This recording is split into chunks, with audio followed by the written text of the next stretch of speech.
International observers will pass every word of Kim's message. To Washington, his insistence on retaining nuclear arms remains unacceptable. To Seoul, the remark underscores a continued stalemate that complicates inter-Korean relations. And to Beijing and Moscow, both of which maintain ties with Pyongyang, the signal may present opportunities for mediation or leverage in their own rivalries with the United States. Kim's reminder of fond memories of Donald Trump, however, seemed tailored to an American audience, raising the question, is Pyongyang positioning itself for the possibility of Trump's political return?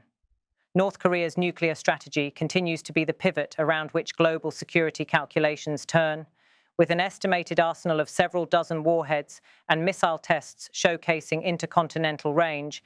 Pyongyang has demonstrated capability to strike targets as far as the US mainland. Kim's statement that dialogue is possible without nuclear concessions is therefore less an olive branch than a strategic reminder. Any future talks must accept North Korea as a de facto nuclear state. This position challenges decades of US policy, which has insisted on complete denuclearization as the starting point. The result is a deadlock that shows no sign of breaking. Inside North Korea, the spectacle of the assembly and Kim's speech was designed to project strength. But the reality facing ordinary citizens is far harsher. International sanctions and the country's self-imposed isolation during the COVID-19 pandemic have devastated trade, worsened food shortages, and left the economy stagnant.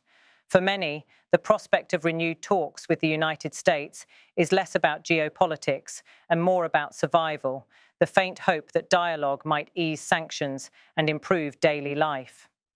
Yet Kim's insistence on retaining nuclear arms makes such relief unlikely in the near term. As the cameras lingered on Kim, flanked by senior generals and civilian leaders, the message was unmistakable. North Korea will not relinquish its nuclear deterrent, but the door to dialogue remains ajar if talks can proceed on Pyongyang's terms. Whether this represents genuine openness or merely tactical maneuvering remains to be seen. For now, Kim Jong Un has once again captured the world's attention, using the stage of his nation's parliament to remind Washington and the world that North Korea cannot be ignored.